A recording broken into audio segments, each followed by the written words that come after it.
So this reveals a way of shooting film, starting with 3 stories, which is kind of habit in your career, and or 2 or 3 parts, and also, so this is the first thing, and the other thing it's that you start shooting without real script, and that you are writing during the shooting.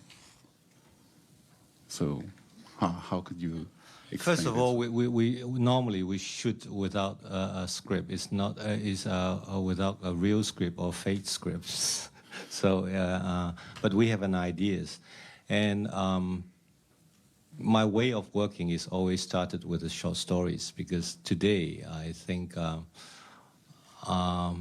to make a film for 90 minutes, there must be a lot of substances in it, and I would always have short films idea. I don't know why, and we start like 3 stories or 2 stories, and sometimes it has 2 stories in it, and sometimes it has only 1. Like Chungking Express, for example. Right, exactly. And sometimes you just forget the second one. I haven't forget it, but somehow it will become in other films, like the relationship between Chungking Express and Fallen Angels, because Fallen Angels, at first we had 3 stories in it, but we finished 2 and it's already a feature film. So we skipped the 3rd one, and at the end we make another film called Fallen Angels, which is the 3rd story of the original Chungking Express idea. So we saw that you are writing during the shooting, and you are also editing during the shooting. You don't divide the work step by step. Because I don't have patience, so I want everything to be done at the same time, but somehow it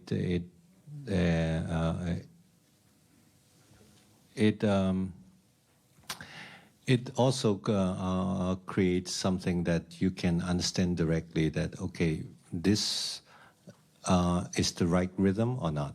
So whenever we find the rhythm, and then we was just shooting and wait until the end of the productions, then we start editing.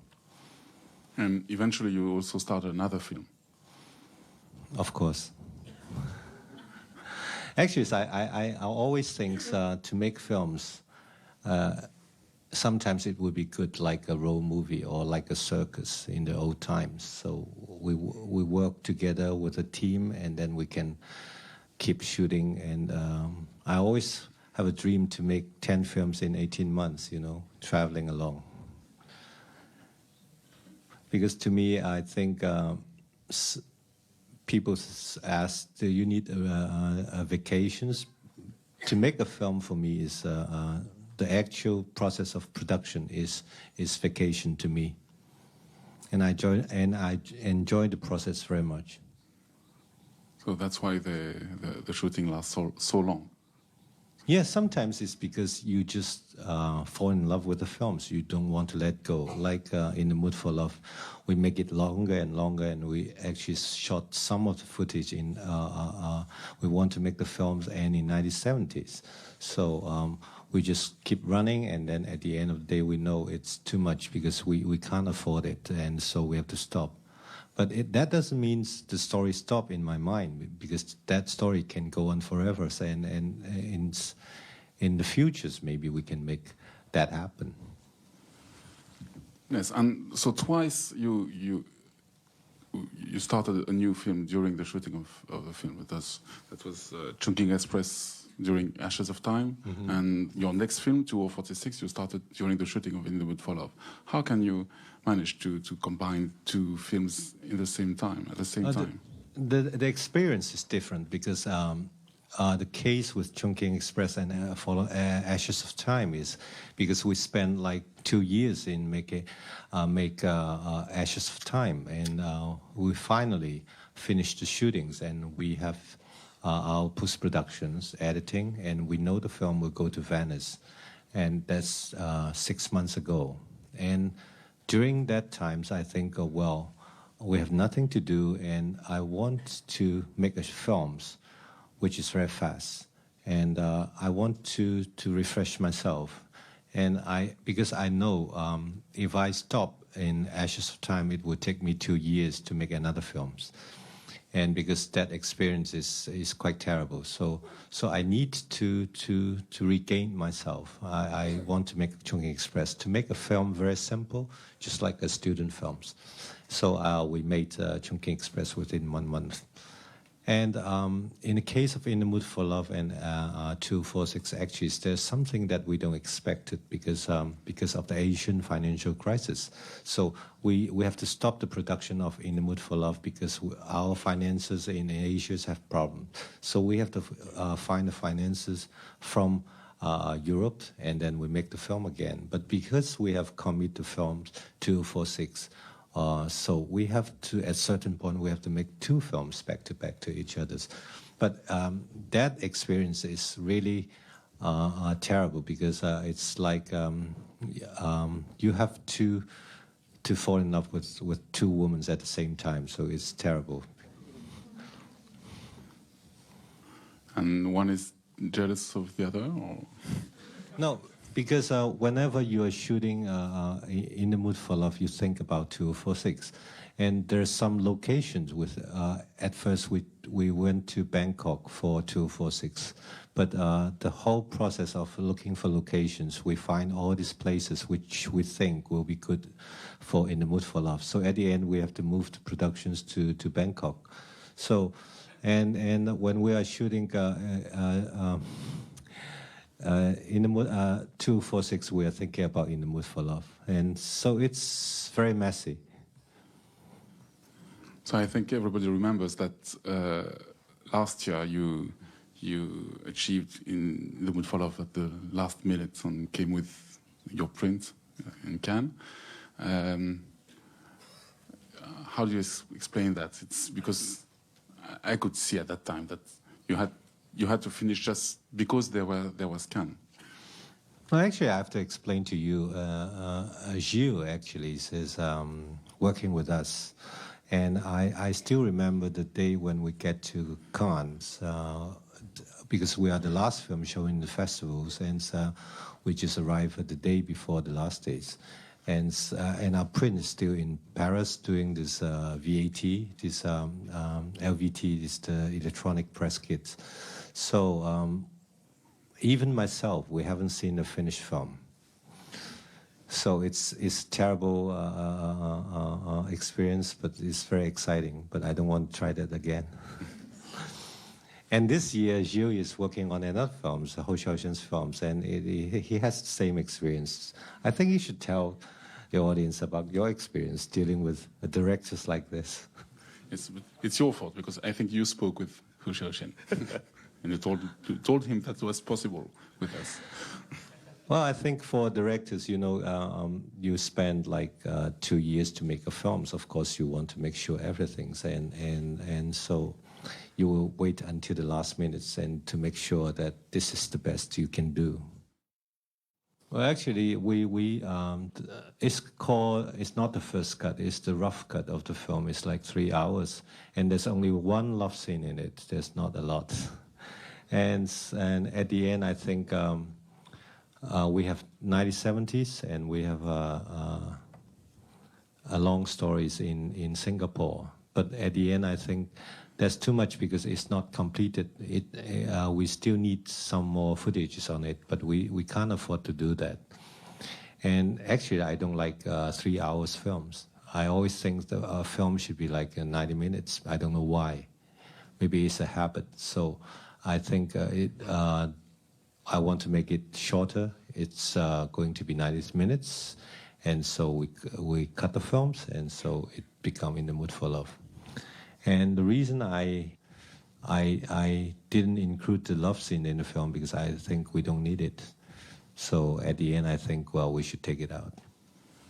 Yes, could you talk about your first American film to follow, which I believe premieres this week with Mickey Rourke, Forrest Whitaker, and how it was to work in, was it L.A. With an American crew? Well, actually, it's very interesting because at first I want to make that film because they told me there's scripts already, there's a script, and you shouldn't change the script. And so I think, well, it's good, so I don't have to write the scripts. And I look at the script, and it's very simple, and it's has a lot of rooms for me to work on it. So I agreed to do it, and it takes me only 8 days. And I said, well, that's fine. It's like a vacation to me. So I go there, and with William, and then we start shooting. And at first, we think, well, we should work like Hollywood directors. So this is your role, and that's my role, and so I just follow the script. But somehow the script has some problems, and this location have problems. So we began to change the script, and we began to change the locations. So at the end, I talked to Williams, hey, we are doing the same thing as we did in Hong Kong. Even though we have every day on set, there's like 30 trucks. I don't know why, because we're shooting only 2 persons. But there's 30 trucks, and it's like a whole army, but it's fun. Okay, let's do it, but we still do it the same way. But actually, after the whole experience, I learned something. I think, the way people make films in Hollywood, they have their structures, and there has a reason for that. If we are going to make huge movies like 50 million budget movies, so you have to work like this, because in Hollywood there's a lot of people working on one thing, and they don't want to interfere with others, you know. But in Hong Kong, there's one person is working on a lot of things. So this is the difference. But if you're going to make a very big movies, huge productions, you need structures like this so you can work very smoothly.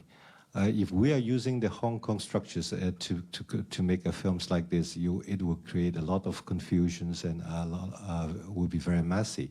But if you're going to make a very personal film, small films, I think the Hong Kong structure is better. Well, the story is actually, we want to make it as an opera, because in operas, there's always the structures is like a stage work, and it has Act 1, Act 2, and the theme of operas is always, most of the time, is promise and betrayal. And the idea of 246 is about promises, because we have the idea of the film in 97 when Hong Kong going back to China, and the Chinese government promised Hong Kong 50 years unchanged. And I think it is a big promise, so we want to make a film about that, and we want to see, are there anything that will be unchanged in life. So is it again 3 stories? Yeah, we have 3 acts. And how is it to be your own producer? Is it that's comfortable, of course, but is it also a problem in the process of making the film? Well, because I think to produce a film is a full-time job. So I have 3 full-time jobs by myself as a writer, director, and producer. So I'm too slow, you know. I can't make a lot of films. So but also it gives me a lot of freedoms and responsibilities, because my first 2 films, there's a lot of people saying that, okay, you can make the films that you want, but you don't care about the producers. But I said, okay, I'm going to be the producers, and I want to make sure I can survive.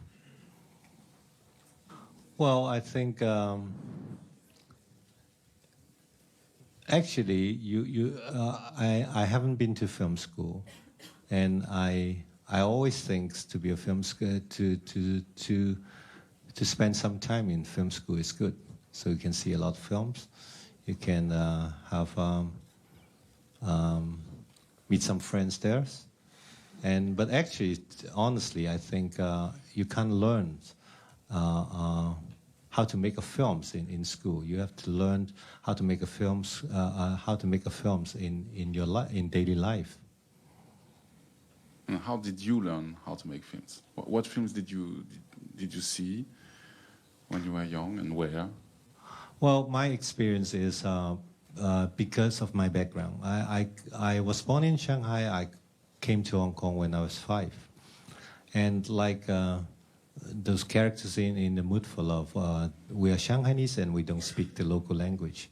And my mother's like movies a lot, so we spend almost every day watching films, different kind of films. So it is, in Hong Kong we can see Hollywood films, Mandarin production, local productions, European films. So actually I think my advice to film students is if you have a chance to take a look, just see as much film as you can. Bad films are good films.